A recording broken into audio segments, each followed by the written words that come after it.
welcome back. I'm your friend Nawaf and you're watching Shipmate Nawaf Ghazi. Today's topic is tank cleaning, and to make this video not very long, I am restricting this video only to tank cleaning of a CPP, one grade to another grade. Also, this video is made keeping in mind that you guys are aware about the basics of a tank cleaning, the safety precautions involved in a tank cleaning, and this video is to address the how to save time in tank cleaning and how to make it a hassle-free operation on board.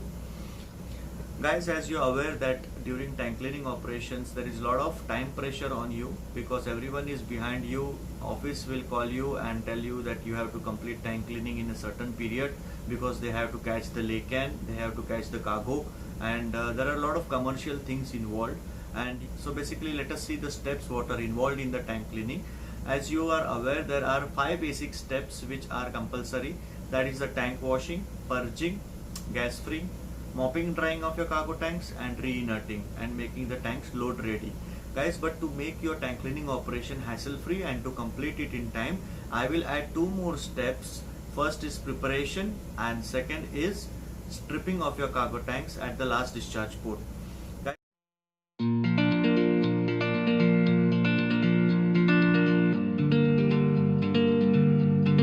Point number 1 is preparation.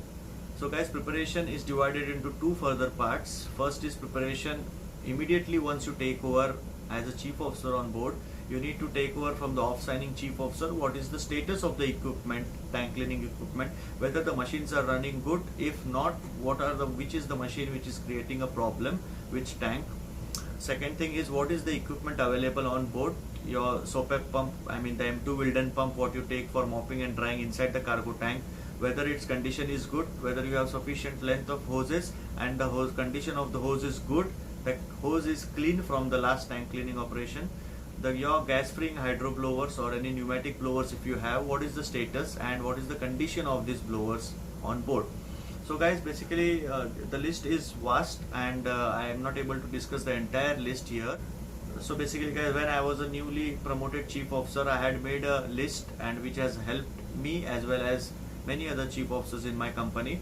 So guys, if you are interested to get this list, just mention your email ID in the comments below.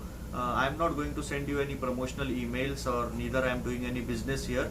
It is just a help from one seafarer to another seafarer. So basically I will mail you this Excel sheet what I had prepared and it will help you a lot. This addresses things to be checked after taking over as a chief officer related to tank cleaning. So guys, this is your first preparation. Second stage of preparation is the preparation just before the tank cleaning.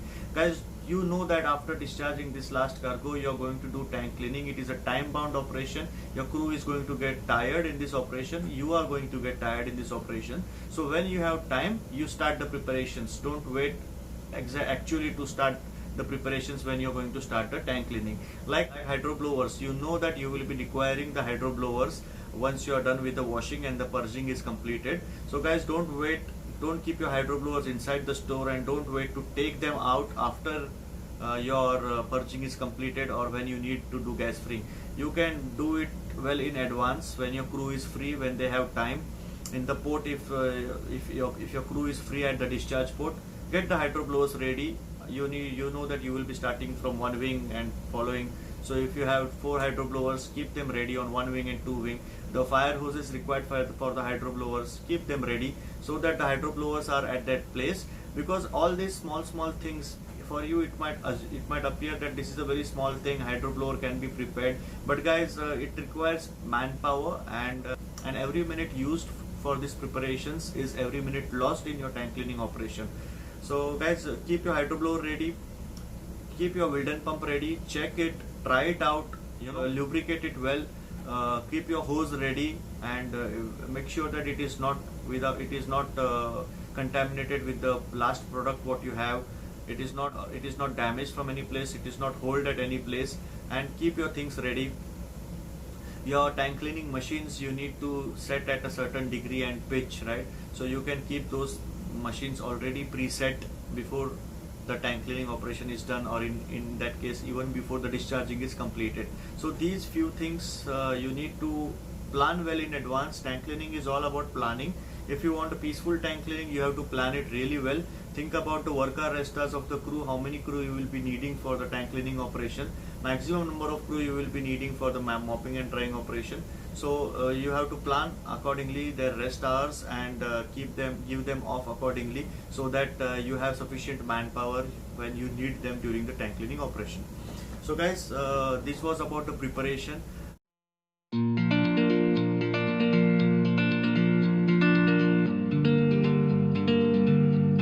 Guys, so point number 2 is stripping.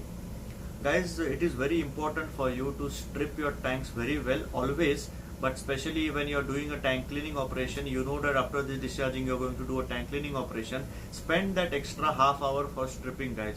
If there is ROB left in your tanks or your lines, your purging is going to take a lot of time, because it is the cargo which is emitting hydrocarbons and vapors, and that will delay your purging and avoid you from going to the next step of gas freeing. So guys, your stripping of your cargo tanks and stripping of your lines, blow your lines, strip them very well, and make sure there is no ROB or very minimum ROB unpumpable left on board, so that your purging can be done effectively.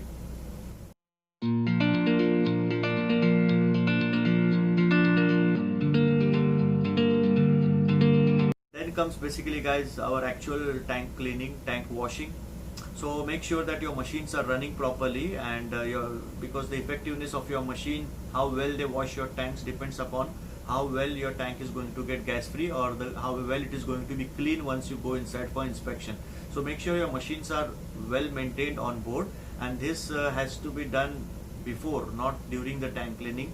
Maintenance during the tank cleaning of a tank cleaning machine is a time consuming job, guys, and it is going to take a lot of time and going to add too many delays to you. Make sure your portable tank cleaning machines are in good order. You know the location of these machines.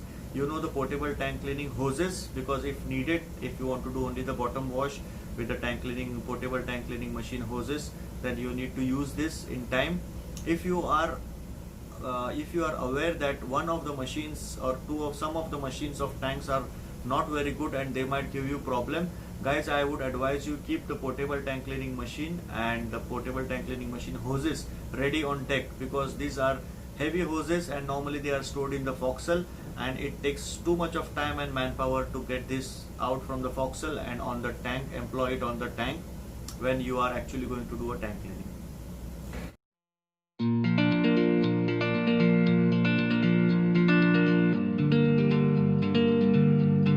Then comes the purging. You start the purging when you're washing the tanks, IG is running and you are purging. Guys, for purging, it is very important that, as I said earlier, your tanks are stripped well, and if your tanks are stripped well, your hydrocarbon will be coming down pretty soon.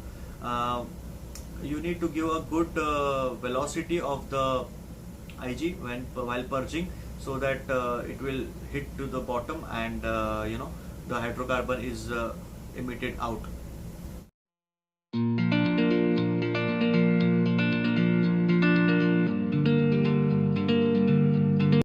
So guys, washing is done, purging is done. When you come to the gas freeing, make sure that you use the hydro blowers to their optimum capacity.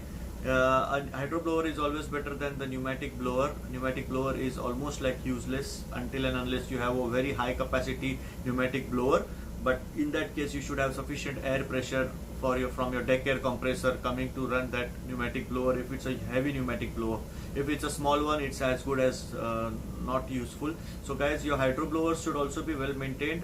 During your last tank cleaning, after your hydro blower, make sure you have flushed them with fresh water so that they are kept in good condition, and then you can use a hydro blower. For using hydro blower, the quickest method of gas freeing the tank is to put the hydro blower away from the opening of the tank, so that the air input is on the one end of the tank and the outlet is from the other end of the tank.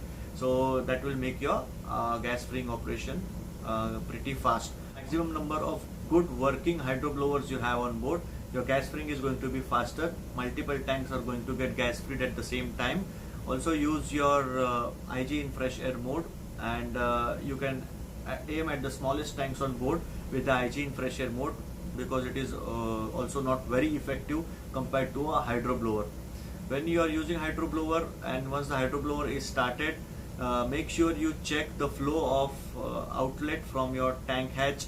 How is the pressure, whether the flow is good, because sometimes it happens that the hydroblower hose is leaking, and the hydroblower is not turning at an optimum capacity, which will delay your gas freeing of that tank.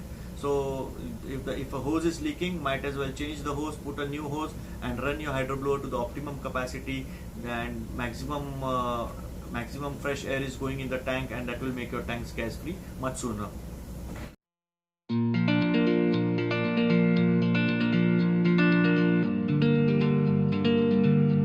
Comes the part of mopping and drying. This is the part in which your crew is going to get more tired, and you need a lot of crew. You need guys to be standby on the tank top. You need guys to go down, mopping, drying, sweeping if it is required, squeezing, cleaning of the bell mouth. So all these things are required. So before this operation, before mopping and drying, make sure that your unnecessary crew is well rested, so that they can be used. This reserve power can be used for the mopping and drying operations. Same like as I said before, don't wait that when you are about to enter a tank, guys are near the tank, and then you are arranging the soapette pumps, you are arranging the shovel, squeezy, brooms, buckets, racks. No, it can be kept well before. I keep it during the discharge port only. I know that my first tank will be 1 wings, so all my mopping equipment is arranged at 1 wings during the discharging operation itself. That will save you a lot of time, guys, and that will give you a lot of confidence, and your crew will also not be tired too much, because they have to walk up and down here and there for these things, and if it is done well before in time, it is an easy life for all on board.